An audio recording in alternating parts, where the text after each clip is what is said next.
புனித அந்தோணியார் விஷம் சாப்பிட்ட பின் நடந்த புதுமை.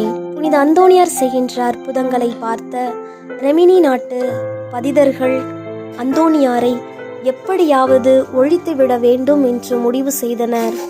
எனவே அவர்கள் அவரை கொலை செய்ய திட்டம் போட்டனர். முடிவில் அவருக்கு சாப்பாட்டில் விஷம் வைத்து கொலை செய்ய முடிவு செய்தனர். அந்தோணியார் அந்த வழியாக செல்லும்போது அவர்கள் அவரை நல்லவர்கள் போல் தங்களுடன் உணவு அருந்த அழைத்தனர்.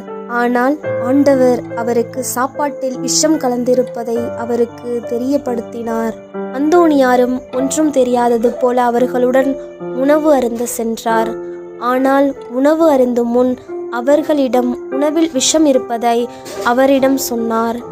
ஆனால் அவர்கள் அவரை பார்த்து ஏளனமாக சிரித்தனர். அந்தோணியார் அவர்களுக்கு ஆண்டவருடைய வாக்கியத்தை அவர்களுக்கு நினைவுபடுத்தினார். என்னை பின் செல்கிறவர்கள் யாராவது கொடிய விஷத்தை குடித்தாலும் அவர்களை அது ஒன்றும் செய்யாது. அப்போது நீர் இதை குடித்து உமக்கு ஒன்றும் ஆகவில்லை என்றால் நாங்கள் இயேசுவை நம்புவோம் என்று பதில் அளித்தனர். அவர் அவர்கள் முன்பாக அந்த உணவை சிலுவை அடையாளம் வரைந்து பின் சாப்பிட்டார். அந்த விஷம் அவரை ஒன்றும் செய்யவில்லை. அங்கு இருந்தவர்கள் அனைவரும் மனம் திரும்பி நல்ல கிறிஸ்துவர்களாக வாழ ஆரம்பித்தனர்.